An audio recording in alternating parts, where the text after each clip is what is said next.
The dog hadn't moved in over 12 hours, not even when the storm came. Snow had buried half the ridge by morning, swallowing trees, covering tracks, erasing the world into a blank, endless white, but the German Shepherd remained exactly where it had been, standing over the body like a statue carved from loyalty itself. Its fur was stiff with frost, its paws cracked and bleeding beneath the ice, its breath slow and visible in the freezing air. It hadn't eaten. It hadn't rested. It hadn't left. Because the man beneath it wasn't just its owner. He was its entire world. And now, he was gone. Miles away, cutting through the sky like a blade, the rescue helicopter pushed through the storm clouds, its engine fighting brutal winds that whipped against the mountain range below. Inside, Ethan Cole sat silent, eyes fixed ahead, jaw clenched, hands resting still on his knees like they had 1,000 times before missions that didn't come back clean. He wasn't active duty anymore. Hadn't been for years. But some calls didn't let you stay retired. Signal came from this region, the pilot shouted over the roar. Emergency beacon triggered late last night. No follow-up transmission. Ethan nodded once, barely reacting. Emergency beacon. Remote mountain terrain.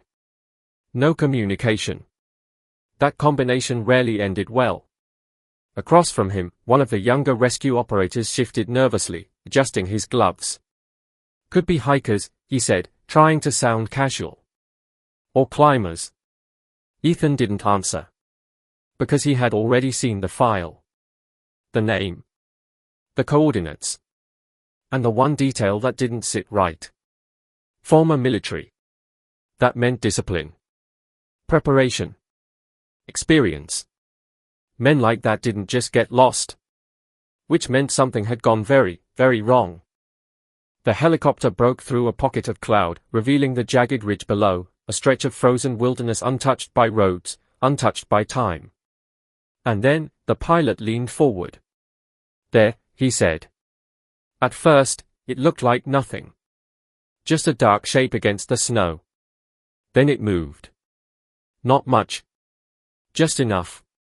Ethan leaned forward slightly, his eyes narrowing. A dog. Standing alone. No movement around it. No fire. No shelter. No visible activity. Just the animal, and something beneath it. Something that didn't move at all. The helicopter descended, blades tearing through the storm's remnants, snow spiraling violently around them as they touched down. The moment the door slid open, the cold hit like a physical force, sharp and immediate, biting through layers of gear. Ethan stepped out first. Boots hit the ground. Crunch.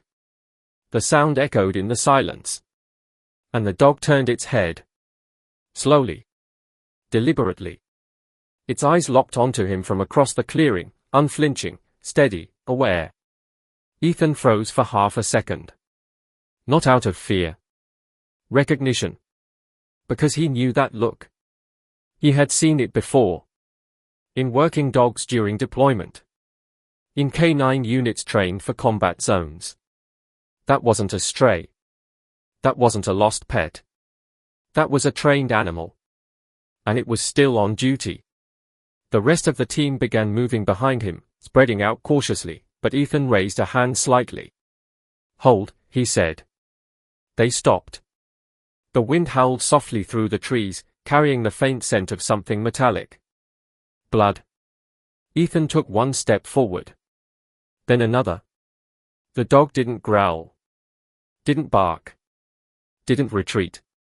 It simply adjusted its stance, placing itself more firmly over the body behind it. Protecting. Guarding. Even now. Even like this. Easy, Ethan said, his voice low, controlled, steady. The dog's ears twitched. But it didn't break eye contact. Ethan kept walking, slow, deliberate, his hands visible, his posture non-threatening. Years ago, in another life, he had worked alongside K9 units in operations that required absolute trust between man and animal. He knew how they thought. He knew how they reacted. And right now, this dog wasn't scared. It was deciding. Judging. measuring whether Ethan was a threat or something else. When Ethan got close enough, he saw it clearly. The body beneath the dog. Half covered in snow. Motionless. Still. Gone. The man's face was pale, his skin touched by the early signs of freezing, his clothes torn in places that didn't match a simple fall or accident. Ethan's chest tightened slightly. This wasn't clean. This wasn't nature. Something had happened here. Something violent. The dog shifted again, stepping closer to the man, pressing its body against him as if trying to keep him warm, as if refusing to let the world take him away. Ethan crouched slowly, lowering himself to the dog's level. "I know," he said quietly. No sudden movement. No reach. Just presence. Just understanding. "I know you stayed." The dog blinked once. That was it. But it was enough. Ethan extended his hand slowly, palm down, letting the dog see it, smell it, process it. Seconds passed. Long, heavy. Then, the dog stepped forward half a pace. Just enough. Ethan's gloved hand touched its neck. Cold fur. Rigid muscles. But beneath that, a heartbeat. Strong. Still fighting. "Good boy," Ethan murmured. The dog didn't react outwardly. But it didn't pull away either. Behind them, the team moved in, medics kneeling beside the body, quickly confirming what everyone already knew. No pulse. No respiration. Time of death, hours ago. Maybe longer. "Chief," one of them called quietly. "He's gone." Ethan didn't respond. Because the dog already knew. And yet, it hadn't left.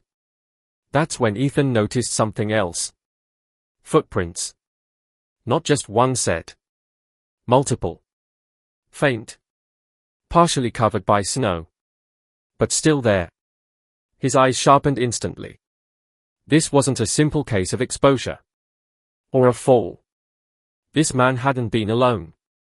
Ethan stood slowly, scanning the surrounding terrain, his instincts kicking in hard now, that old, familiar awareness rising from somewhere deep inside him. The forest line behind them was too quiet. No birds. No movement. No life. And in his world, that kind of silence meant one thing. Something had passed through here. Something dangerous. The dog suddenly stiffened. Its ears snapped forward. Its body tensed. And then, it turned its head toward the trees. Low. Quiet. A sound barely audible beneath the wind escaped its throat. Not a bark. Not a growl. A warning. Ethan followed its gaze. The forest stood still. Dark. Watching. And for the first time since stepping onto that ridge, Ethan Cole felt something he hadn't felt in years. Not fear. But certainty. They weren't alone out here. And whatever had killed that man might still be close. The wind shifted. A faint sound echoed from deep within the trees. A branch snapping. Far away. But not far enough. Ethan's hand slowly moved toward the sidearm at his hip. His voice dropped to a whisper. "Everyone, stay sharp." Because the mission had just changed. And the dog was still on guard. Watching the forest. Waiting. For something to come back. The sound came again, deeper this time, not loud enough to reveal distance, but sharp enough to cut through the frozen stillness like a blade drawn in the dark. Every man on the ridge felt it. You could see it in the way shoulders tightened, in the way gloved hands shifted instinctively toward weapons and radios, in the way conversation died without needing a command. But the strongest reaction came from the German shepherd. The dog stepped away from the body at last, not because its duty was over, but because some older instinct had risen above grief. Its back straightened, its ears locked forward, and a low vibration rolled from its chest, a warning too controlled to be panic, too focused to be fear. Ethan watched the animal's entire posture change and understood something immediately. Whatever was in those trees was not a memory, not a scent left by the past. It was present. Nearby. Real. He turned slightly toward the team. Package the body. Quietly. We move fast, and we move together. The medic nodded, but the motion was tense. The storm had swallowed most of the ridge, yet the scene itself spoke of violence. Broken fir branches. Snow punched inward by impact. A torn strip of dark fabric snagged on a splintered limb. Ethan stepped toward it, crouched, and pulled it free. Heavy synthetic blend. Tactical weave. Not hiking gear. Not civilian winter wear. Military or paramilitary. His jaw hardened. The dead man hadn't simply died alone in the wilderness. Someone else had been here, someone equipped, someone capable, someone who had vanished before the weather erased the trail. The shepherd stayed fixed on the tree line, but when Ethan moved, it moved too, staying close enough that its shoulder brushed his leg once, almost unconsciously, like a partner aligning in formation. Ethan glanced down. A tag was half hidden beneath the fur at the dog's collar. He brushed off ice and read the name engraved there. Ranger. Beneath it, in smaller letters, were two words that made something old and buried stir inside him. Veteran service. Ethan looked at the dead man again, and now the story began to take shape in harder lines. Ex-military. Remote terrain. Trained German shepherd. Emergency beacon. Signs of an encounter. He had seen enough in his life to know when random events stopped being random. Chief, one of the operators whispered from near the body, "You need to see this." Ethan crossed over. The man's jacket had been opened to check for trauma, and clipped inside, protected from moisture, was a leather wallet with an ID card tucked into the clear sleeve. Ethan took it, angling it against the weak daylight. Name, Daniel Mercer. Age 56. Former United States Navy. Not SEAL insignia. Corpsman. Honorable discharge. The photo was older, but the eyes matched the face in the snow. Tired eyes. Watchful eyes. The kind that belonged to someone who'd lived too long with memory. Ethan felt an ache move through him without warning. Men like Daniel Mercer often did not retire from service. They only changed battlefields. One of the medics checked the inside pocket again and found a folded photograph sealed in plastic. Ethan opened it carefully. In the picture, Mercer stood beside the same German shepherd, though younger then, both of them on the edge of a dock at sunset. Mercer had one hand on the dog's neck, his expression restrained but softer than Ethan would have expected from the lifeless face before him. On the back, in faded pen, someone had written, "Me and Ranger." Still standing. Ethan swallowed hard. Still standing.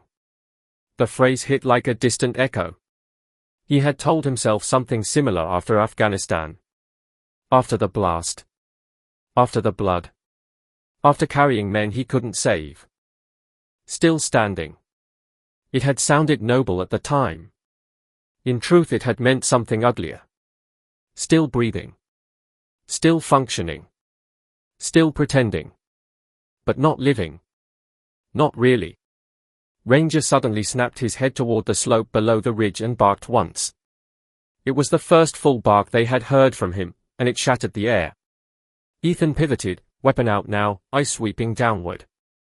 At first there was nothing but pine shadows and blown snow. Then a flicker. Movement. Too quick to identify.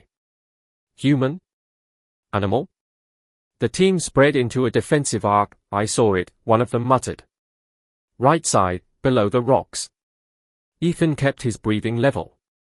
No shots unless you have a positive ID. Ranger moved forward 3 steps, muscles coiled, nose high, pulling in scent. Then he stopped and let out another bark, shorter, harder. Ethan believed the dog more than any pair of human eyes on that ridge. If Ranger said something was there, something was there. The question was whether it had come back for the body, or for the dog. The helicopter pilot radioed that visibility was dropping again. They had a narrowing window to extract. Ethan made the call. "Load Mercer now. Dog comes with us." No one argued. They all knew leaving Ranger was impossible. but getting him aboard might be another matter. When the stretcher team lifted Mercer's body, Ranger lunged instantly, not at them, but toward the stretcher itself, frantic for the first time, a raw sound tearing out of him that didn't sound like aggression at all. It sounded like grief finally breaking open. Ethan got between the dog and the medics, dropping low, both hands out. "Ranger. Hey. Look at me." The dog's eyes were wild now, torn between attack and despair, between training and loss. Ethan saw the war inside him. Saw the collapse. Ranger shoved forward once, trying to get to Mercer, and Ethan grabbed his collar, not harshly but firmly, anchoring him. Snow blew around them. Rotor wash thundered over the ridge. "He's coming with us," Ethan shouted over the noise. "You hear me? He's coming with us." Ranger fought for one more second, then froze, chest heaving. Ethan kept his grip. Slowly, the dog's eyes shifted from the stretcher to Ethan's face. In that moment, something fragile passed between them, not trust exactly, not yet, but the first thread of it. Ranger wasn't calming because of the words. He was calming because Ethan meant them. Mercer would not be abandoned. The team moved fast after that. Mercer was loaded. Ranger was guided toward the helicopter. Twice he tried to turn back toward the ridge, toward the place where he had kept his vigil. Twice Ethan redirected him. When they finally got inside, Ranger planted himself beside the covered body and refused to move. Ethan sat opposite, knees braced against the vibrating deck, eyes on the dog as the helicopter lifted off. Snow vanished beneath them. The mountain fell away.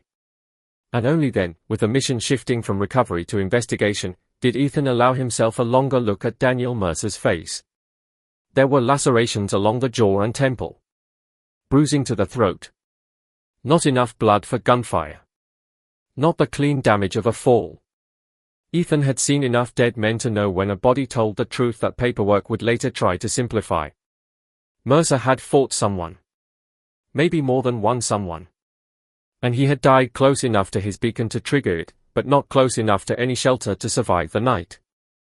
Across from him, Ranger lowered his head onto Mercer's covered legs and closed his eyes, not sleeping, just staying there, preserving contact the way some humans would have held a hand in a hospital room long after the machines went silent. Ethan looked away for a moment because there are some forms of loyalty so pure they become almost unbearable to witness. The younger operator beside him leaned in and said quietly, "You know the victim." Ethan shook his head. "No," then, after a pause, "but I know the type." He stared at the dog again. "And I know this wasn't an accident." By the time they reached the county rescue station near the base of the range, daylight was fading. Mercer's body was transferred to the coroner's vehicle. Ranger tried to follow, but Ethan kept him back, one steady hand on the collar. This time the dog did not fight wildly. He only whined once, a soft torn sound, then stood still, trembling as the doors shut and the vehicle drove off into the white dusk. Ethan felt that sound in the center of his chest. He had heard men make noises like that after watching helicopters carry away brothers they would never see again. Inside the station, the fluorescent lights felt cruel after the storm's gray silence. Ranger hated the building immediately. His claws clicked against the concrete floor. His head kept turning toward every door, every hallway, every movement. He was searching for Mercer, refusing the evidence in front of him. Ethan got a bowl of water and set it down. Ranger ignored it at first. Then, after a long minute, he drank in fast, desperate bursts, as if only now allowing his body to remember its own needs. The station doctor examined him carefully. Superficial cuts. Frostbite beginning in one paw. Bruising along the ribs. A shallow wound near the shoulder, likely from a glancing blade or sharp rock. Not life-threatening. Ethan stood nearby the entire time. Each time the doctor touched a sensitive spot, Ranger's eyes flicked to Ethan, reading him, measuring whether to tolerate this indignity or resist it. Ethan didn't miss that. He's trained, the doctor said. Very. Protection or service, maybe dual purpose. Ethan nodded. Military adjacent at least. The sheriff arrived 30 minutes later, bringing with him the smell of wet wool and outside air. Sheriff Lena Voss was in her mid-40s, compact, direct, the sort of woman who gave the impression she had no patience for incompetence and even less for lies. She stepped into the station, took one look at Ranger, then at Ethan, then at the evidence bag containing Mercer's ID and photo. "You found him?" Ethan said yes. "The dog found us first." Voss crouched a little to look at Ranger, but not too close. "Coroner says cause of death isn't obvious yet. Exposure contributed, maybe heavily. But there are injuries that need explaining." Ethan handed her the torn fabric he had recovered from the branch. "This too." She studied it. "Not civilian issue." "That was my thought." Voss looked back up. "Who was Daniel Mercer?" Ethan leaned against the table, arms folded. "Former Navy corpsman. Veteran service dog. Remote route. No sign this was recreational. He either came here for a reason or was brought here by one." Voss absorbed that without comment.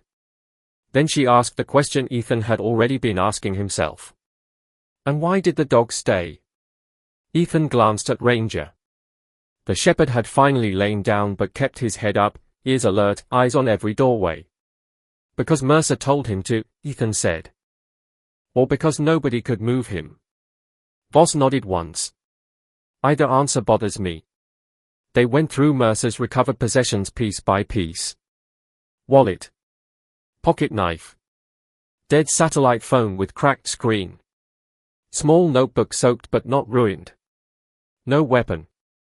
No car keys. No map. The notebook mattered. Voss set it carefully on the table under a lamp, turning pages that were warped from moisture.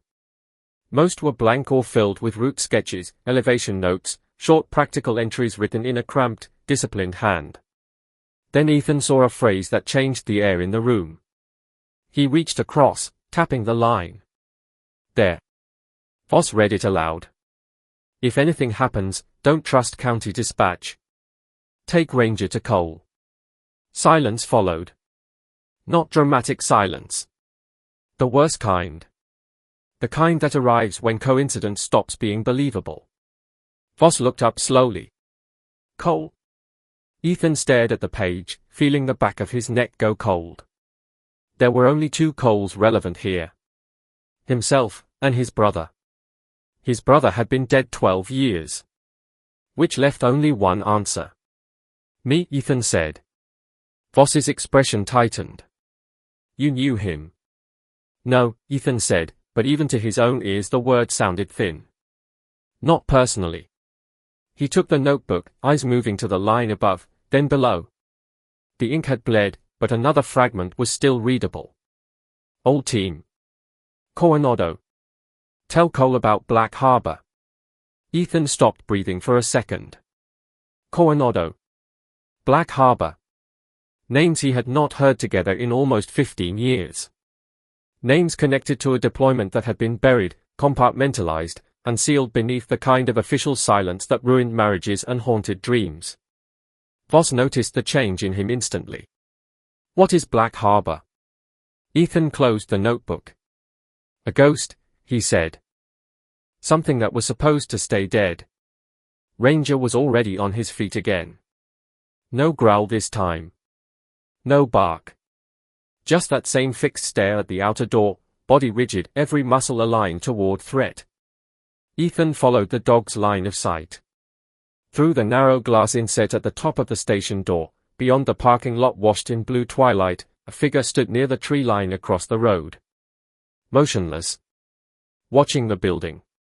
Too far to identify. Too still to dismiss. Ethan moved first, fast, but by the time he yanked the door open and stepped into the freezing air with the sheriff right behind him, the figure was gone. Only darkness remained between the trunks, and fresh snow was beginning to fall again, soft and steady, ready to erase whatever had just been there. Ethan stared into the trees, feeling old instincts snap fully awake inside him like bones setting after years out of alignment. Mercer had known his name. Mercer had died trying to reach him. And someone, somewhere in the dark just beyond the station lights, knew that Ranger had survived. The snow fell harder now, soft at first, then thick enough to blur the edges of everything beyond the station lights, turning the world into shifting shadows and pale ghosts that moved with the wind, hiding depth, swallowing distance, erasing certainty, and Ethan stood there longer than he should have, staring into the tree line where the figure had vanished, his breath steady but his pulse beginning to rise in that quiet, familiar way that meant something inside him had locked onto a pattern his mind hadn't fully formed yet. Sheriff Voss stayed beside him, one hand resting near her holster, her gaze scanning the darkness with sharp, practiced patience, but even she knew the moment had passed, whatever had been there was gone, and the mountain had already begun to bury the evidence beneath fresh snowfall. "You see a face?" she asked. Ethan shook his head slowly. "No. But they saw us." That was the part that mattered. Not chance. Not coincidence. Observation. Intent. They went back inside, the heavy door shutting out the wind, but not the tension that followed them in, like something unseen slipping through the cracks. Ranger was already standing where they'd left him, but his posture had changed again, less frantic now, more focused, like a soldier who had shifted from grief into readiness. His eyes locked onto Ethan the moment he entered, reading him, searching for direction, for answers, for something that could anchor the chaos of everything he had just lost. Ethan stepped toward him slowly, kneeling down just enough to meet his level again, his hand resting lightly against the dog's neck. "You felt that too, didn't you?" he murmured, more to himself than to the dog, but Ranger's ears flicked, and that was answer enough. This wasn't over. It had barely started. Sheriff Voss moved toward her desk, already reaching for her radio, issuing quiet instructions to deputies in the surrounding area, telling them to keep eyes on the roads, to report anything unusual, but Ethan knew better than to rely on perimeter control in terrain like this. Whoever had been watching them wasn't local, not in the predictable sense. They were trained. Patient. Willing to wait. The worst kind of threat. He turned back toward the table where Mercer's belongings were laid out, the damp notebook still sitting under the lamp, the ink bleeding slowly but still legible in places, and he opened it again, this time more carefully, scanning each page with the precision of someone trained to extract meaning from fragments. Coordinates. Notes about routes. Small entries about weather patterns. Then something different. A page that wasn't about the mountain at all. A list of names. Most of them crossed out. Not violently, not scratched in anger, but marked with a single, clean line each, deliberate, final. Ethan felt his stomach tighten. "These aren't random," he said quietly. Voss stepped closer. "You recognize any?" He nodded once. "One." His finger hovered over a name near the middle of the list. Garrett Hale. Voss frowned slightly. "Should I know that name?" Ethan didn't answer immediately. Because saying it out loud would make it real again. Would drag something buried back into the light. "Private contractor now," he said finally. "Used to run black operations during deployments. Not officially connected. Not accountable. The kind of guy you bring in when you don't want anything traced back." Voss crossed her arms. "And Mercer was connected to him?" Ethan exhaled slowly. "If his name is in this book, then yes. One way or another." Ranger shifted beside him, pressing slightly against Ethan's leg, a subtle movement, but deliberate, grounding, like he understood the weight of the moment even if he couldn't understand the words. Ethan reached down without thinking, his hand resting against the dog's head for a brief second. It wasn't comfort. Not exactly. It was connection. Something steady in a situation that was beginning to spiral into something far more complicated than a mountain rescue. "What about this?" Voss said, flipping to another page. There was a rough sketch there. Not a map. Something else. A structure. Square, reinforced, with markings around it that suggested elevation and approach angles. Ethan leaned closer, his eyes narrowing. Recognition hit him like a punch. "That's not from here," he said. "That's coastal." Voss looked at him. "Where?" He hesitated. Then said it anyway. "Black Harbor." The name settled heavily between them. Not just a place. A memory. A failure. A mission that had gone sideways in ways that never made it into official reports. Years ago, before Ethan had left active duty, before everything had broken inside him in ways he couldn't fix, Black Harbor had been an operation that disappeared men. Quietly. Permanently. No closure. No answers. Just silence. And now Mercer, a former corpsman, had that name in his notebook. Along with Ethan's. And a list of men connected to something that clearly hadn't ended when it was supposed to. "You're telling me this is bigger than one dead man on a mountain," Voss said. Ethan didn't look at her. His eyes were still on the notebook. "I'm telling you," he said quietly, "that Mercer didn't come here to hike." Ranger's head lifted suddenly. Not toward the door this time. Toward the back hallway. His body went still again, that same rigid alertness snapping into place like a switch had been flipped. Ethan felt it instantly. Something was wrong. He stood slowly, his hand already moving toward his weapon again, his eyes tracking the direction of the dog's focus. The hallway was empty. Fluorescent lights humming. Shadows still. But Ranger didn't move. Didn't relax. His breathing slowed, controlled, like he was locking onto a scent that didn't belong.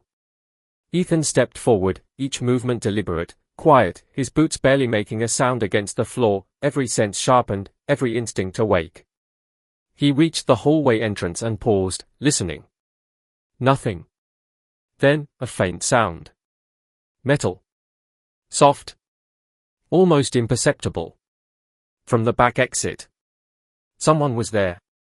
Voss moved beside him now, her posture shifting into full readiness. "You hear that?" she whispered. Ethan nodded once. No more words. He moved first, fast but silent, covering the distance down the hallway in seconds, his body remembering movements it had performed countless times before, clearing angles, checking blind spots, his focus absolute. The back door handle turned. Slowly. Deliberately. Not someone trying to break in. Someone trying not to be heard. Ethan closed the last few feet in a blur, reaching the door just as it began to open. He slammed it shut from the inside, shoving it hard, the metal frame rattling under the force. There was resistance on the other side. Brief. Then gone. Footsteps. Running. Ethan yanked the door open and stepped out into the cold, weapon raised, scanning instantly. Nothing. Just snow. Fresh. Untouched.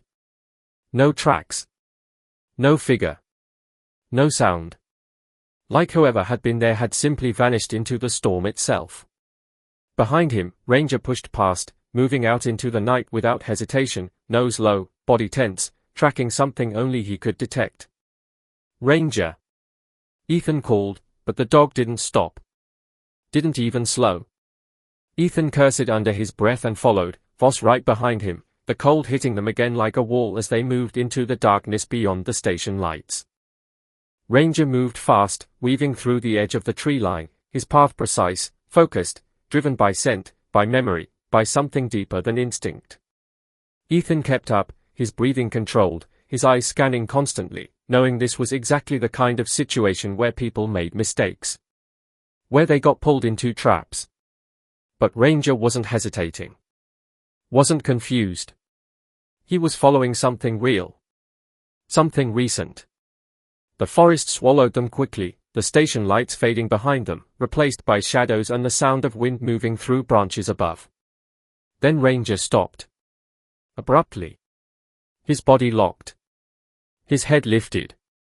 And he growled. Low. Deep. Not warning this time. Threat.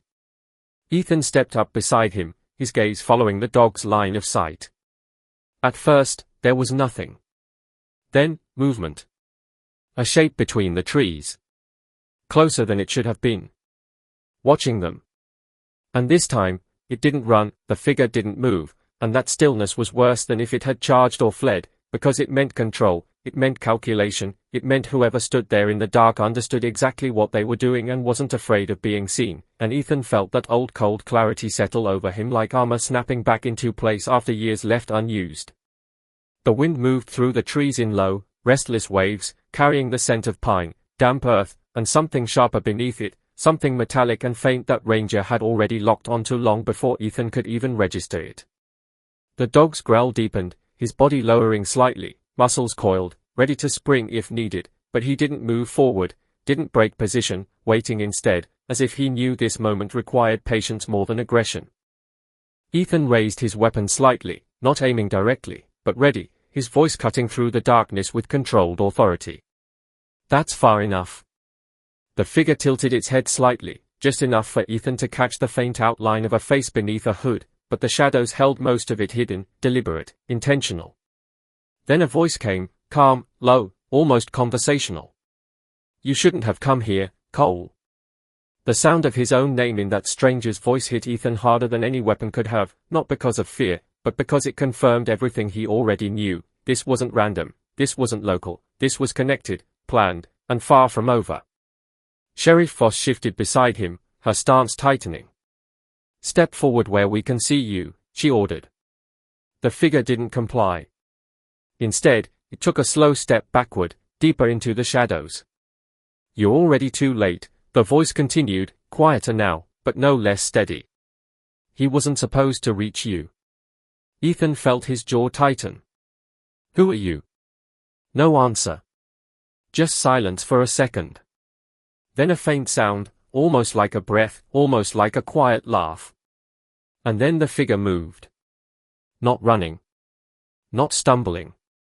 Disappearing. 1 second there, the next gone, swallowed completely by the forest, leaving behind nothing but the echo of those words and the growing certainty that they had just crossed into something far more dangerous than a rescue operation. "Damn it," Voss muttered, stepping forward, scanning the trees, but there was nothing left to track.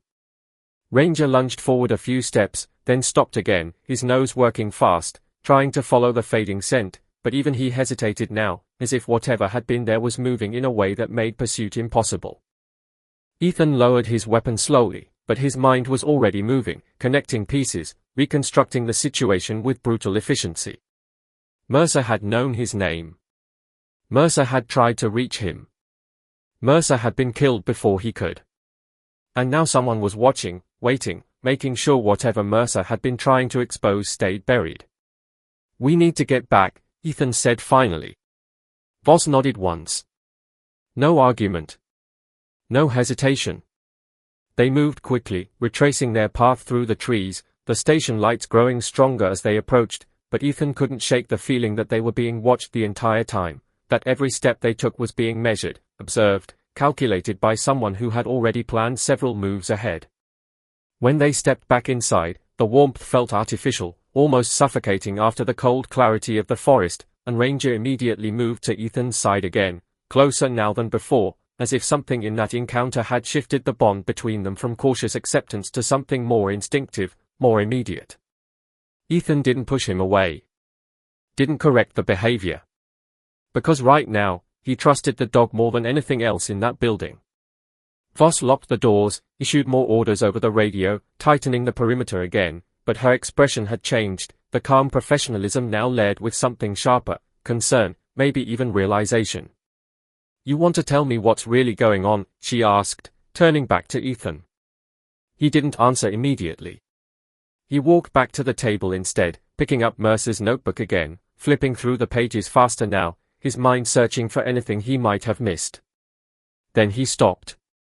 A page near the back. Folded. Hidden slightly between others.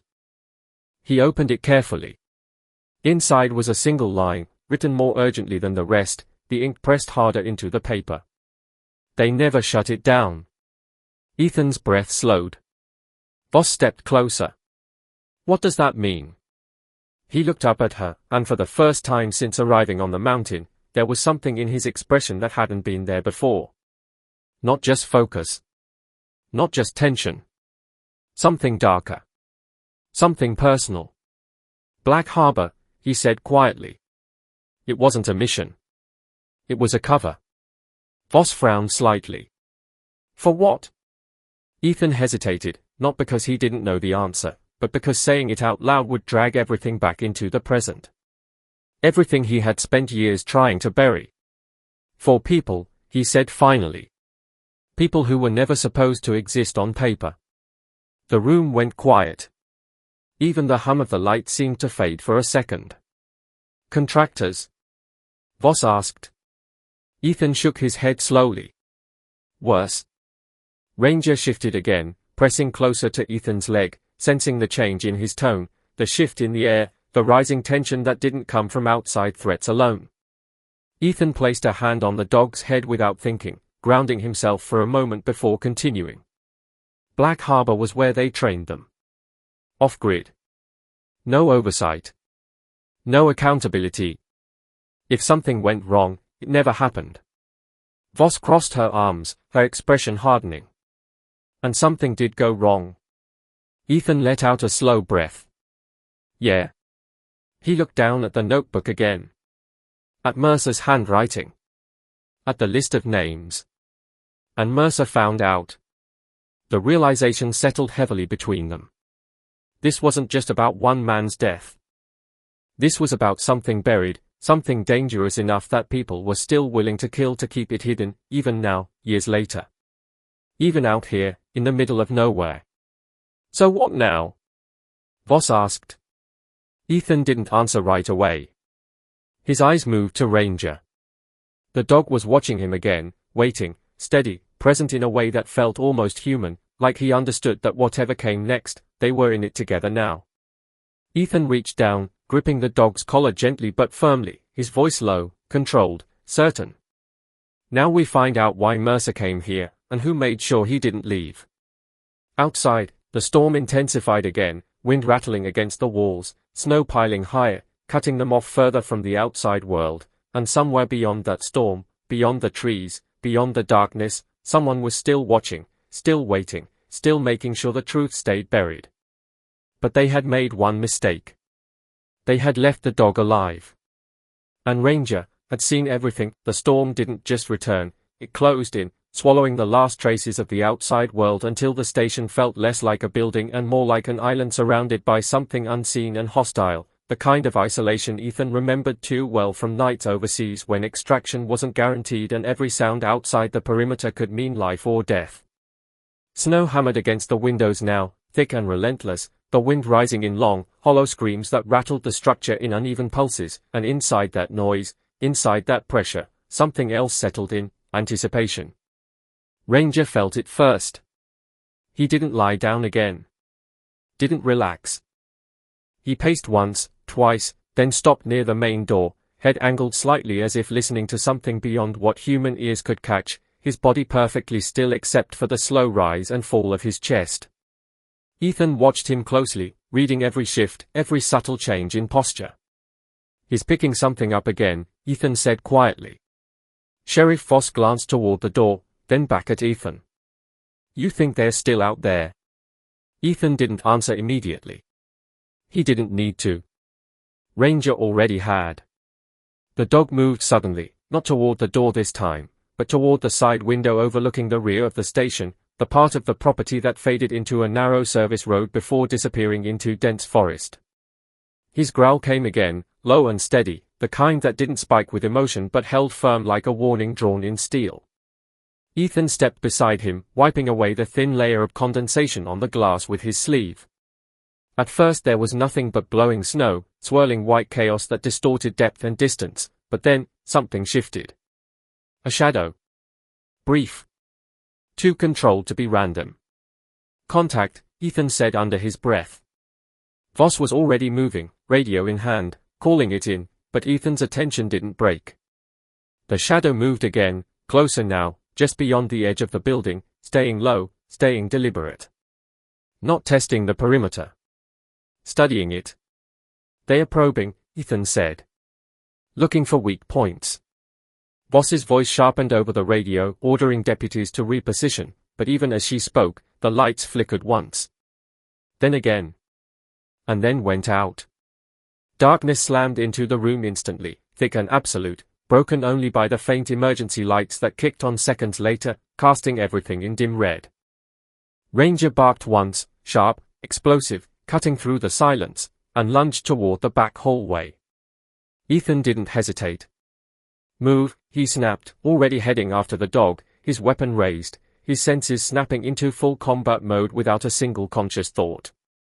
The hallway felt tighter in the red light, shadows stretching longer, distorting movement, turning every corner into a potential threat. Ranger reached the back door first, barking again, claws scraping against the floor as he braced himself. Ethan reached the door, pressed his hand against it, feeling the vibration. Something was on the other side. Not trying to break in. Not yet. Testing. Listening. Waiting. Ethan leaned closer, his voice dropping to a whisper. "I know you out there." Silence. Then, a faint scrape. Metal against metal. The handle moved again. Slowly. Deliberately. The same as before. But this time, they didn't retreat. Ethan's grip tightened. He looked down at Ranger. The dog's entire body was locked, every muscle ready to explode into action the second that door opened. Ethan counted in his head. 3, 2, 1. The handle twisted fully. The door burst inward. A figure lunged through, fast, aggressive, masked by darkness and motion, but Ethan was already moving, pivoting, deflecting the forward momentum with brutal efficiency, his body remembering the angles, the timing, the violence required to end a threat quickly. They hit the floor hard. The attacker fought back instantly, trained, precise, not a random intruder, not desperate, disciplined. That alone told Ethan everything he needed to know. This was no local. No opportunist. This was part of something organized. Ranger struck next. Not hesitation. Not confusion. Pure instinct fused with training. He clamped onto the attacker's arm with controlled force, not tearing, not mauling, disabling. The man grunted, trying to twist free, but Ethan already had leverage, driving him into the ground, pinning him hard. "Don't move," Ethan growled, his voice low and lethal. The attacker stilled. Not because of fear. Because he understood the situation. Because he knew resistance would end badly. Voss rushed in seconds later, weapon drawn, covering the scene. "Hands," she barked. The man complied slowly, raising his free hand. Ethan kept pressure on him, his eyes scanning for additional threats, his breathing controlled, steady, his mind already moving ahead. "Mask off," Voss ordered. The man hesitated. Just for a second. Then Ethan grabbed the edge of the fabric and pulled it away. The face beneath wasn't familiar. Late 30s. Hard features. No visible panic. Just calculation. Even now. Even pinned to the floor. "You picked the wrong station," Voss said coldly. The man didn't respond. His eyes shifted briefly, to Ranger. Then back to Ethan. "You're Cole," he said quietly. Not a question. A statement. Ethan's grip tightened slightly. "And you're trespassing." The man's lips curved just enough to almost be a smile. "You still don't understand what you're in," he said. Ranger's grip tightened subtly at the tone, sensing something off, something dangerous beyond the immediate physical threat. Ethan leaned closer, his voice dropping lower. "Then explain it." The man's eyes flicked once toward the main room. Toward the table. Toward Mercer's notebook. And in that split second, Ethan saw it. Recognition. "Too late," the man said. And then everything went wrong. The lights died completely. Not a flicker. Not a surge. Gone. Total darkness swallowed the hallway, and in that darkness, the man moved. Fast. Violent. Precise. Ethan reacted instantly, but the shift was enough. Just enough. The attacker twisted free, shoving hard, breaking Ranger's hold with a sharp motion that spoke of training against K9 units, and then he was up, gone, disappearing into the black before either Ethan or Voss could get a clear shot. "Damn it!" Voss shouted. Ethan didn't waste time. "Ranger!" The dog was already moving, tracking, pursuing, driven by instinct and purpose, his form vanishing into the darkness ahead.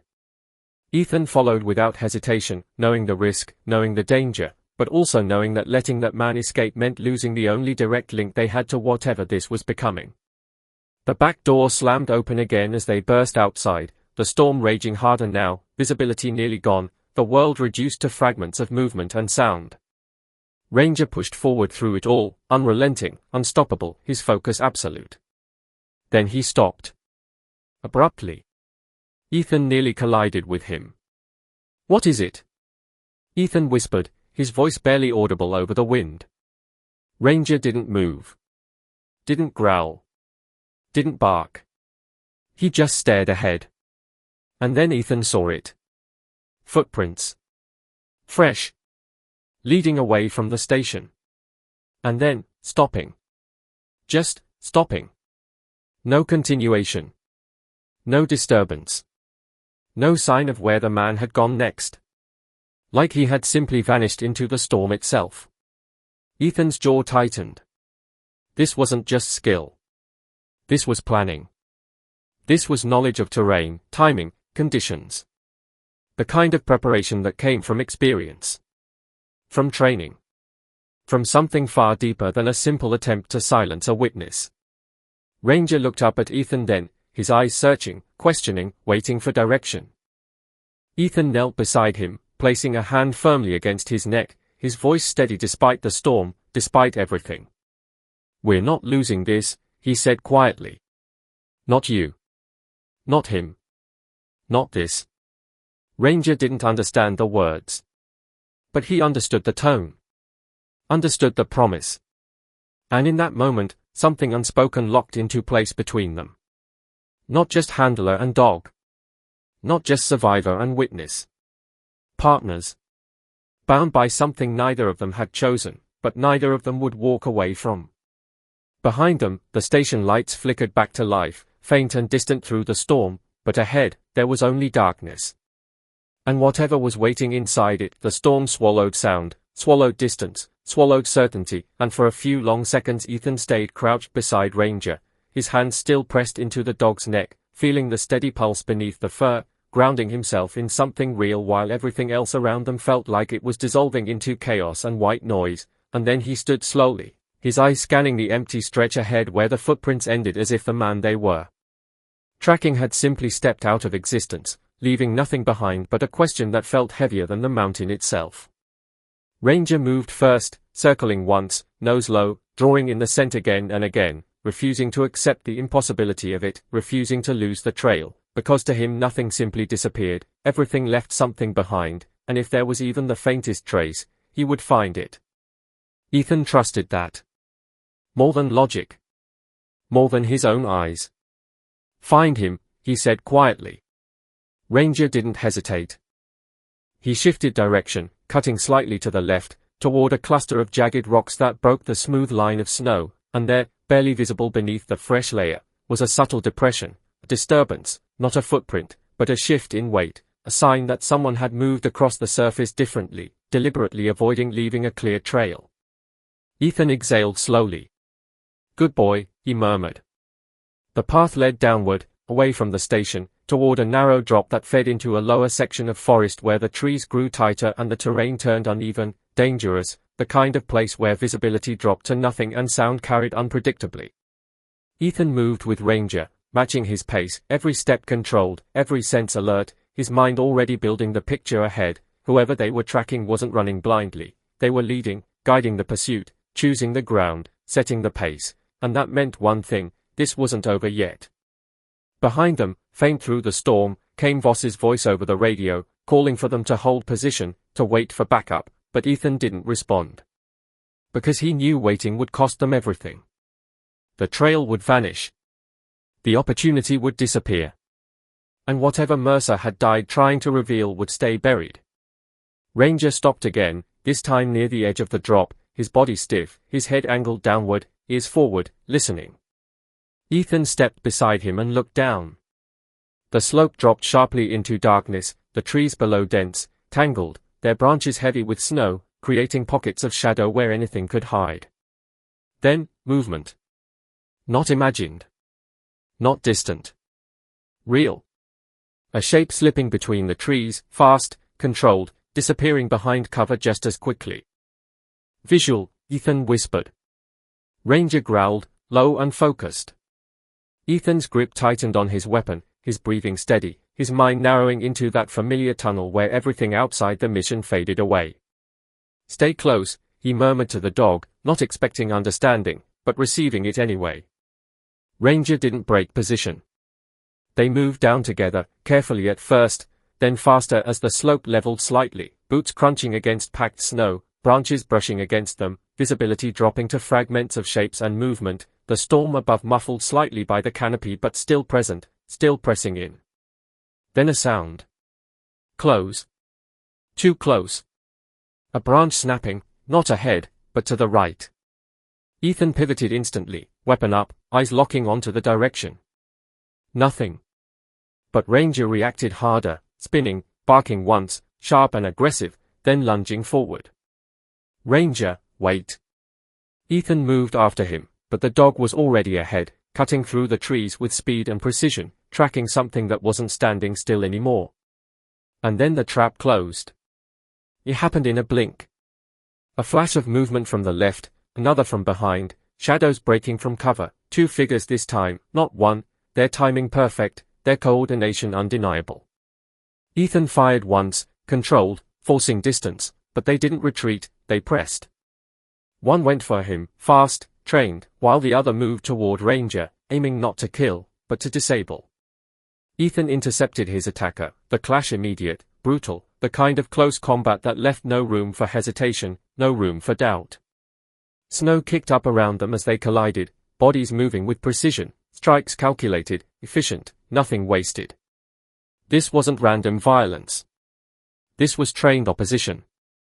Ranger fought just as hard, his movements sharp, intelligent, targeting the attacker's arm again, forcing him off balance, but the second man adjusted quickly, adapting, trying to counter, trying to outmaneuver. Back! Ethan shouted, but Ranger didn't retreat. He held his ground. Held the line. Just like he had on the ridge. Just like he had with Mercer. Ethan broke free from his opponent long enough to shift the balance, driving forward, forcing space, forcing the attackers to reposition, but they weren't losing control, they were testing, probing, measuring. Then, just as suddenly as it began, it stopped. The attackers disengaged. Pulled back. Melted into the trees again, retreating with the same discipline they had attacked with. Ethan didn't chase. Not this time. Because now he understood. This wasn't about killing him. Not yet. This was about pressure. About warning.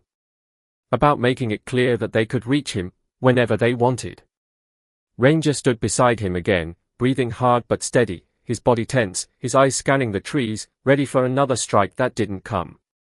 Ethan lowered his weapon slightly, his mind racing, recalibrating. "They're not trying to stop us," he said quietly, more to himself than to the dog. "They are trying to control us." Ranger's ears flicked, but he didn't relax. Because he felt it too. The presence. The threat that hadn't left. Ethan looked down at him, his voice firm, grounded. "We don't play their game." He turned, starting back toward the station, knowing the fight had just changed. This wasn't pursuit anymore. This was something deeper. Something organized. Something connected to Mercer, to Black Harbor, to whatever had survived all these years in the shadows. And as they moved back through the forest, the storm still raging above, the sense of being watched didn't fade. It intensified. Because whoever was out there wasn't hiding anymore. They were waiting. By the time they broke through the tree line and the station lights came back into view, the storm had thickened into something almost blinding, wind screaming across the open ground and driving needles of ice against their faces, but Ethan barely felt it, his mind locked into something far colder, far sharper than the weather, something that had been buried for years and was now rising whether he wanted it to or not. Ranger stayed tight at his side the entire way back, no longer ranging ahead, no longer uncertain, his movements synchronized with Ethan's as if the two of them had already fought side by side for years instead of hours, as if the loss they both carried had fused them into something immediate and unbreakable. When they reached the station door, it swung open before they could touch it, Voss standing there with two deputies behind her, weapons ready, faces tense. "You went dark," she snapped, pulling them inside quickly and slamming the door shut against the storm. "What happened?" Ethan didn't answer right away. He brushed snow from his shoulders, then looked at her directly. "There's more than one of them. At least 3, maybe more. Trained. Coordinated. Not here to kill us yet." Voss's expression hardened. "Yet?" Ethan nodded once. "They are controlling the situation. Testing boundaries. Making sure we don't get too close to something." Ranger moved past them into the main room, but instead of pacing or scanning like before, he went straight to the table where Mercer's belongings were still laid out and stopped there, staring at the notebook like it meant something, like whatever Mercer had left behind wasn't just information, it was unfinished. Ethan followed, picking up the notebook again, flipping back to the last pages, his eyes scanning faster now, more urgently, because time wasn't something they had anymore. The attackers weren't just reacting. They were anticipating. And that meant they already knew more than Ethan did. "We're missing something," Ethan muttered. Voss stepped closer. "Like what?" Ethan didn't answer immediately. He turned the page again. Then again. And then, he stopped. A section near the binding where the paper had stuck together slightly from moisture. He carefully separated it, revealing a faint impression beneath the ink. Not written. Pressed. Like something had been written on the page above and left an imprint. Ethan angled it under the light, adjusting until the indentation caught just enough shadow to become visible. Numbers. Coordinates. Partial, but readable. His pulse picked up slightly. "This is it," he said. Voss leaned in. "Location?" Ethan nodded slowly. "Yeah, but not here." He traced the numbers again, confirming what he already suspected. "Coastal. Same region as Black Harbor." Voss straightened, crossing her arms. "So Mercer came up here, just to leave this behind?" Ethan shook his head. "No. He came here because he was being followed.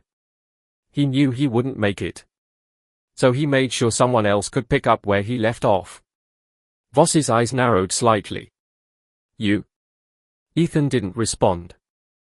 Because the answer was obvious now. Too obvious. Mercer had known him. Somehow. Had trusted him. Enough to leave everything pointing in his direction. Ranger let out a low sound beside them, not quite a growl, not quite a whine, something in between, something that carried weight, and Ethan looked down at him, noticing the dog's gaze wasn't on the notebook anymore. It was on the door again. Not the main one this time.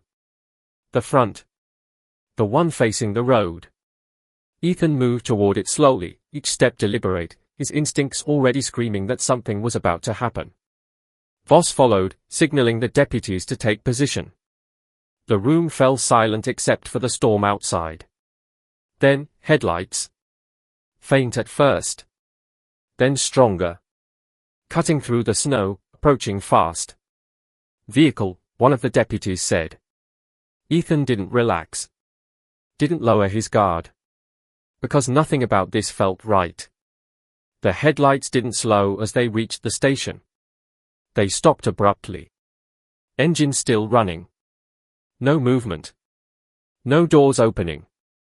Just the sound of the engine idling beneath the storm. Ranger's body went rigid again, his ears forward, his focus absolute. Ethan reached the door and opened it slowly, the wind forcing its way in immediately, carrying snow and cold into the room. Outside, the vehicle sat in the middle of the road, headlights still on, illuminating the falling snow in chaotic patterns. But something was wrong. The driver's seat was empty. Ethan stepped out cautiously, his eyes scanning the surroundings, his weapon ready. "Stay inside," he said over his shoulder. Ranger didn't listen. He followed, stepping out into the storm beside Ethan without hesitation.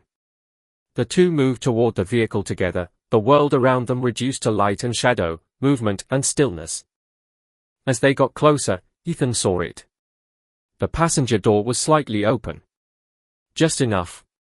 He reached it slowly, his hand steady, and pulled it open fully. Inside was a bag. Black. Tactical. Unmarked.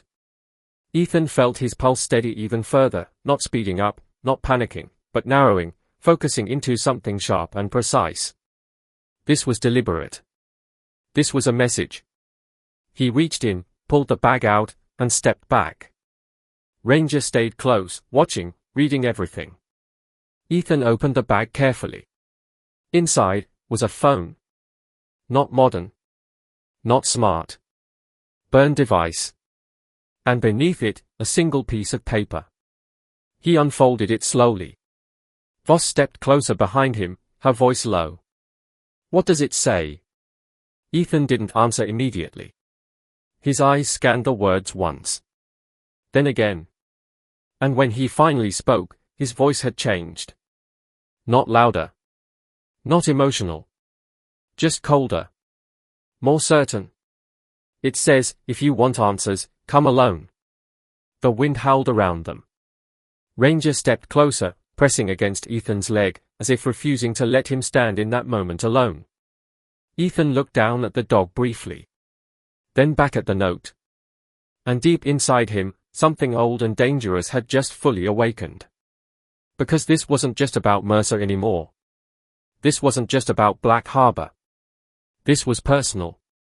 And whoever was out there knew exactly how to pull him in. The wind clawed at the paper in Ethan's hand, trying to tear it away as if the mountain itself wanted that message gone, but he held it steady, his grip firm, his eyes fixed on the words that had just shifted everything from uncertainty into something far more direct, far more dangerous. And behind him Sheriff Voss stepped out into the storm despite his earlier warning, her presence solid, unyielding, the kind of person who didn't let things spiral without pushing back.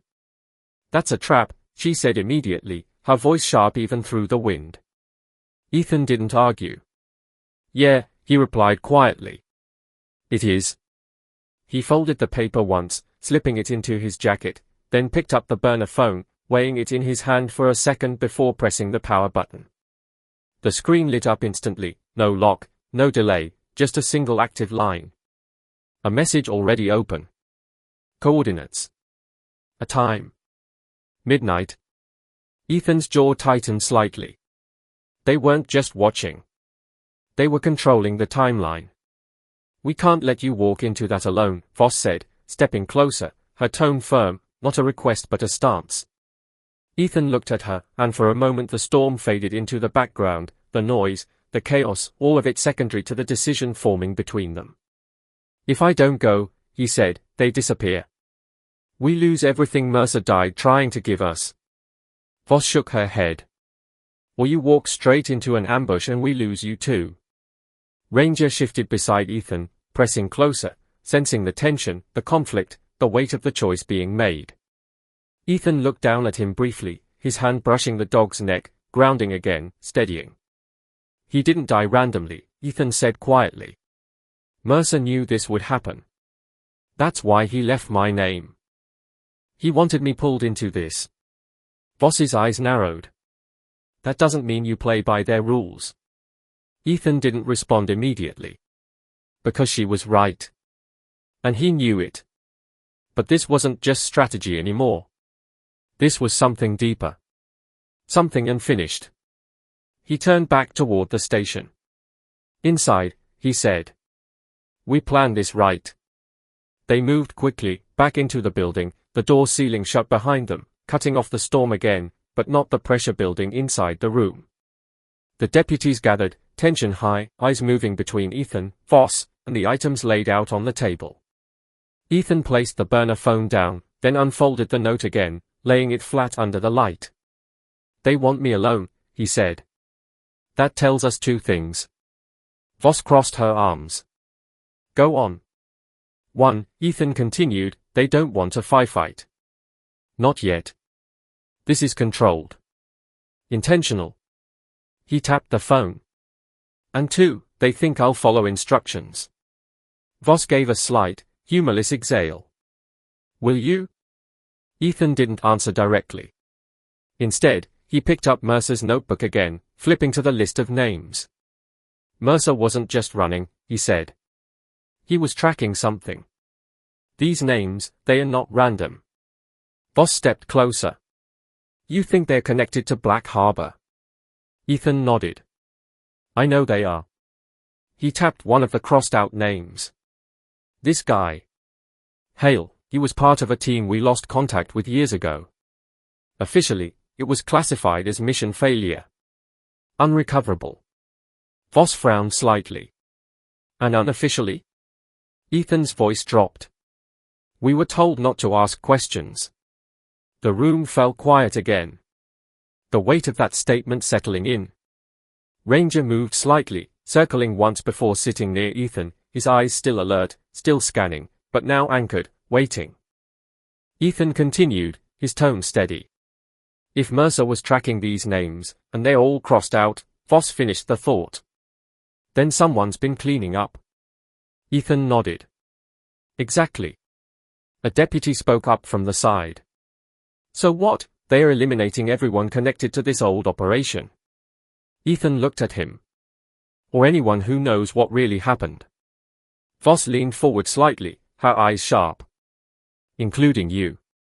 Ethan didn't deny it. Because that was the truth now. Clear. Direct. Unavoidable. Ranger shifted again, pressing his shoulder lightly against Ethan's leg, a subtle movement, but one that grounded him more than anything else in that room. Ethan rested his hand on the dog's head for a second, his voice quieter now. They didn't expect Mercer to reach me. That's why they are accelerating. Voss nodded slowly. Which means tonight, whatever this meeting is, it's important. Ethan looked at the phone again. The coordinates burned into his mind now. A place he recognized. Not exactly Black Harbor.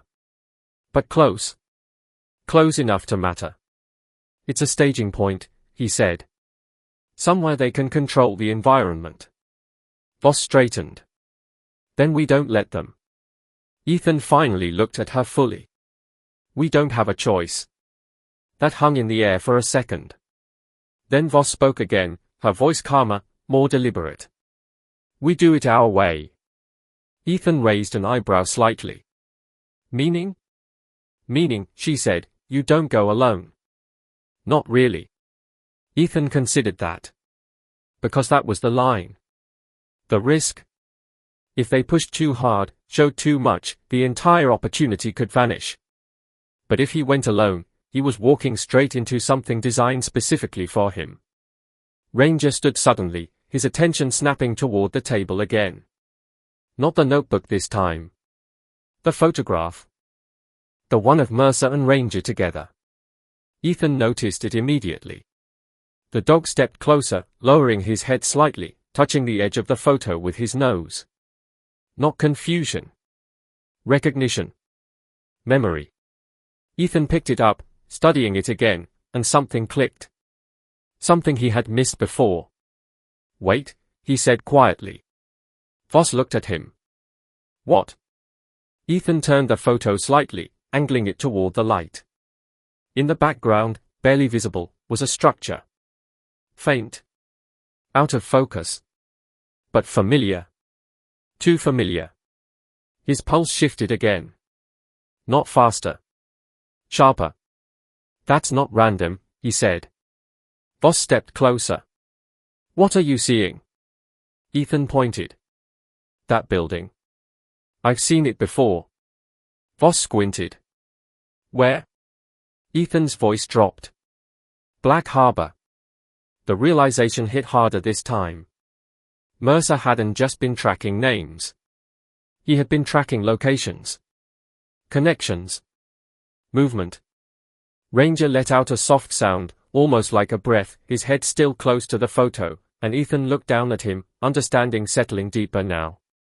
You were there too, weren't you? He murmured. The dog didn't answer. But he didn't move away either. Voss stepped back slightly, processing. So Mercer wasn't just a witness, she said. He was part of it. Ethan nodded slowly. Or he survived it. The difference mattered. And it changed everything. Because survivors didn't run without a reason. And they didn't leave trails unless they wanted someone to follow them. Ethan looked back at the phone. At the coordinates. At the time. Midnight was coming fast. And whatever waited there had been waiting a long time. Ranger stepped closer again, pressing firmly against Ethan's side this time. No hesitation, no distance, just presence, solid and unwavering. Ethan rested his hand against him once more, his voice quiet, but certain. "We finished this," he said. Ranger's ears flicked slightly. His body didn't relax. Because he knew. Just like Ethan did. This wasn't about survival anymore. This was about truth.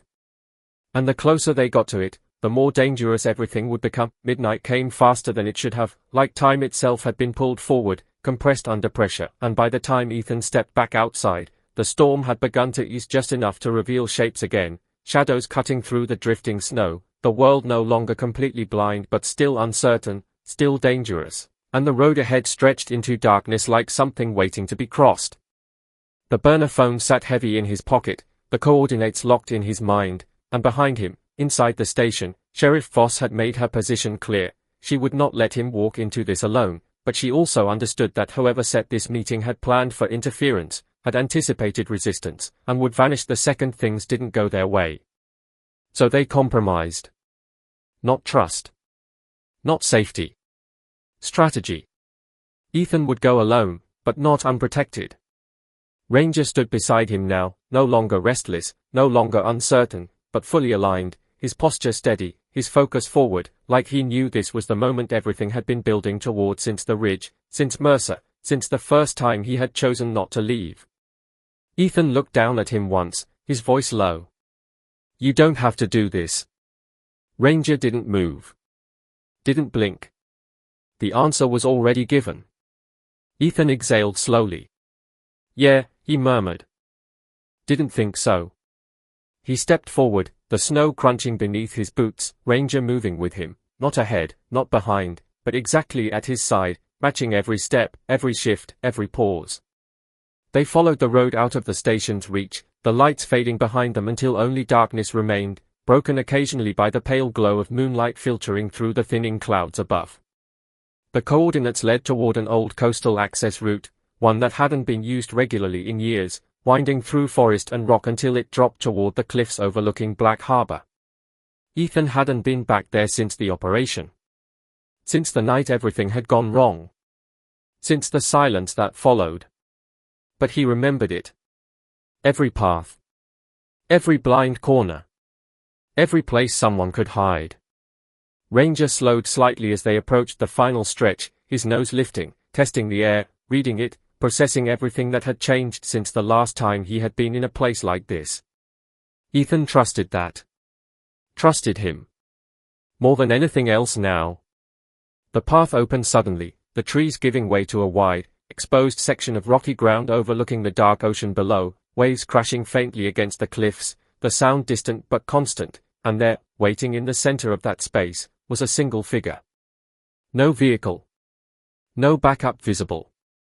Just one man, standing still, hands at his sides, his posture calm, controlled, as if this wasn't a confrontation at all, but something expected. Ethan didn't stop walking until he was close enough to see the man clearly. Older. Mid-50s. Weathered face. Eyes sharp, aware, unafraid. Ranger stopped beside him, not aggressive, but alert, reading the man the same way Ethan was. "You came alone," the man said. Ethan's voice didn't change. "You expected anything else?" The man's lips curved slightly, not quite a smile. No, silence settled between them for a moment, broken only by the distant crash of waves below. Then Ethan spoke again. "You killed Mercer." The man didn't deny it. Didn't confirm it either. "Mercer made choices," he said. "Choices that put a lot of people at risk." Ethan's jaw tightened. "So you eliminated him?" The man's gaze flicked briefly to Ranger. We tried to bring him in. Ethan's grip tightened slightly. And when that didn't work? The man didn't answer directly. Because he didn't need to. The truth was already there. Ranger shifted slightly, stepping half a pace forward, his body aligning subtly in front of Ethan, protective, ready, his instincts reading the tension even if the words remained controlled. The man noticed. His expression changed slightly. Not fear. Not concern. Recognition. That dog, he said quietly. He was there. Ethan's eyes narrowed. You know him. The man nodded once. I know what he was trained for. That changed everything. Because that meant this wasn't just about Mercer. This was about something much deeper. Something older. Then you know what he saw, Ethan said. The man's gaze hardened slightly. That's exactly the problem. The wind shifted, carrying the scent of salt and something else, something metallic, faint, but present. Ethan didn't look away from the man. Black Harbor, he said. The name landed heavily. The man exhaled slowly. That place should have stayed buried. Ethan took one step closer. It didn't. Another pause. Longer this time. He could feel Ranger's presence beside him, steady, unwavering, like an anchor in a moment where everything else felt like it was about to break open. You were part of it, Ethan said. Not a question. A statement. The man nodded slowly. So were you. Ethan didn't deny it. Because that was the truth. Even if he had never known the full extent of what had happened there. Even if he had walked away before the worst of it came to light. Then tell me what Mercer found, Ethan said. The man studied him for a long moment, as if deciding whether the answer mattered anymore. Then he spoke. Black Harbor wasn't just a training site, he said. It was a proving ground. Ethan's chest tightened slightly. For what? The man's eyes didn't waver. For people who didn't officially exist. Operators who could be deployed without oversight, without consequence. If they failed, they were erased. Ethan's mind processed it instantly. Not new. But deeper than he had known. More controlled. More intentional. And Mercer? Ethan asked. The man's expression shifted again, just slightly. Mercer was a medic, he said. He saw things he wasn't supposed to see.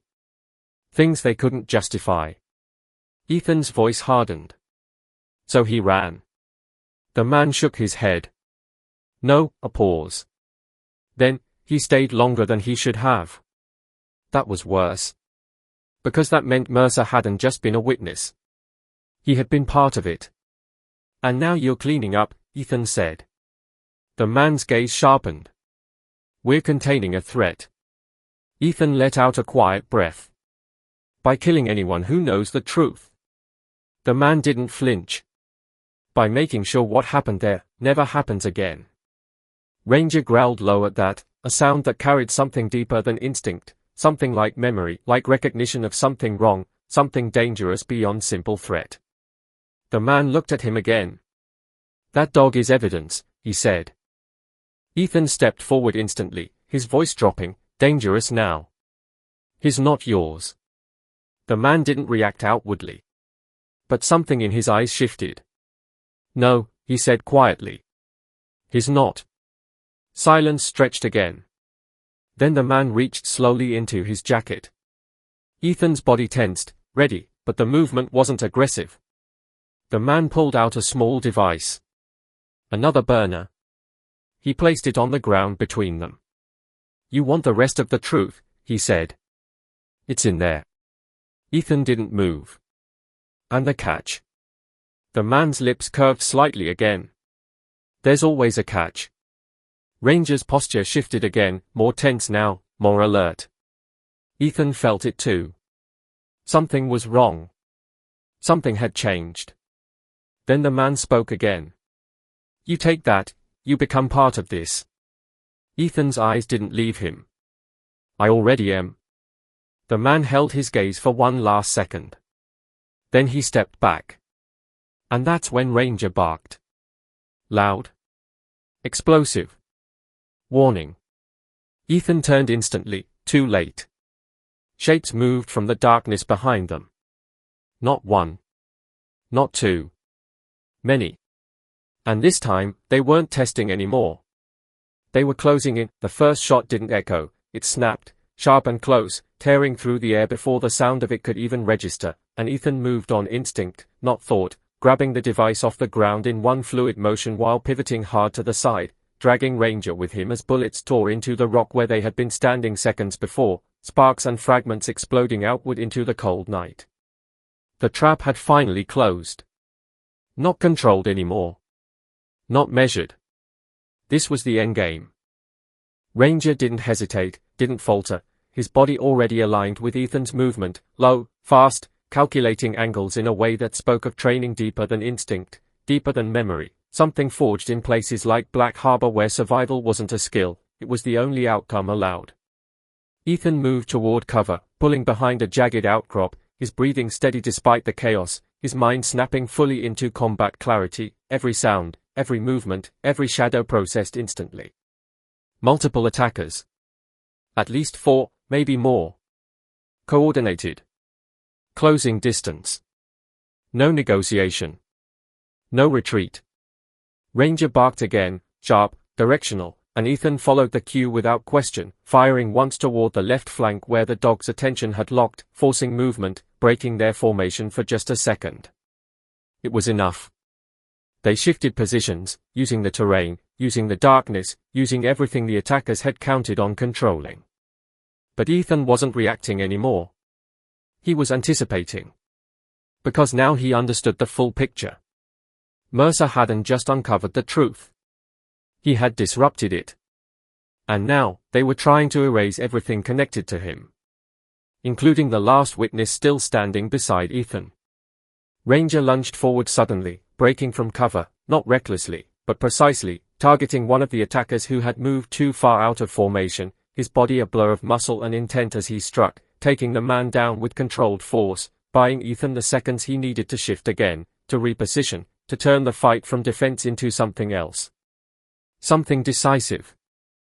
Ethan moved fast, closing distance on another attacker, disarming him with brutal efficiency, the kind of movement that came from years of doing this in places where hesitation meant death, and as the man hit the ground, Ethan didn't waste time, didn't look back, because this wasn't about winning a fight. This was about ending it. The remaining attackers adjusted, pulling back slightly, recalibrating, but the balance had already shifted. They had expected control. They had expected compliance. They had underestimated one thing. The bond. The synchronization. The fact that Ethan and Ranger weren't just reacting, they were working together. Like a unit. Like they had always been meant to. The man from before, the one who had been waiting, stepped back into view now, his expression no longer calm, no longer controlled, but something closer to urgency. "Stand down," he shouted. The attackers hesitated. Just for a second. And in that second, everything changed. Ranger returned to Ethan's side, breathing hard but steady, his eyes still locked on the threat, still ready, still unbroken. Ethan didn't lower his weapon. Didn't relax. "It's over," he said. The man shook his head slowly. "You don't understand what you've just done." Ethan's voice didn't waver. "I understand exactly." He held up the device. "This ends now." Silence followed. Heavy. Final. The attackers didn't move. The man didn't step forward. Because they all knew, the situation had shifted beyond control. Whatever was on that device, whatever Mercer had died to protect, it was no longer contained. It was no longer hidden. And for the first time, they had lost. The man exhaled slowly, something in his posture finally breaking, the weight of something larger settling in. "You think exposing this will fix anything?" he said quietly. Ethan looked at him, his voice calm, but absolute. "No," a pause. "Then, but it stops you." The man didn't argue. Because there was nothing left to argue. The storm had begun to fade now, the clouds breaking slightly, moonlight cutting through in thin beams that illuminated the scene in fragments, the ocean below still crushing, still constant, like it had been long before any of this started and long after it would end. The attackers lowered their weapons slowly. Not surrender. Not defeat. But acceptance. The fight was done. Voss's deputies arrived minutes later, lights cutting through the darkness, voices shouting, boots hitting rock, but by then, it was already over. Ethan didn't move from where he stood. Ranger stayed beside him, closer now than ever, his body pressed firmly against Ethan's leg, not out of fear, not out of need, but out of something deeper. Something earned. The kind of connection that didn't need words. The kind that didn't break. As the men were taken into custody, as the scene shifted from chaos to control, Ethan finally knelt down beside Ranger, his hand resting firmly against the dog's neck, his voice low, steady. "You stayed," he said quietly. "Even when everything else was gone, you stayed." Ranger didn't respond with sound. He didn't need to. His presence was the answer. His loyalty. His refusal to leave. Ethan looked out toward the ocean for a long moment, the weight of everything settling in, not lifting, not disappearing, but shifting into something else.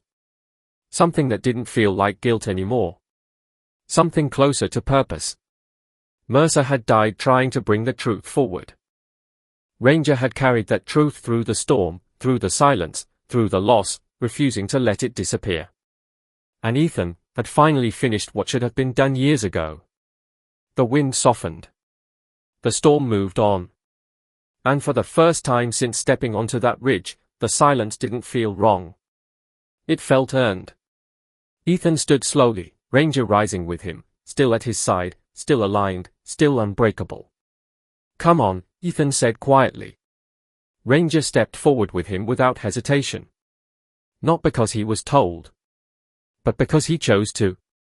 And as they walked away from Black Harbor, away from the shadows that had defined so much of their past, they didn't look back.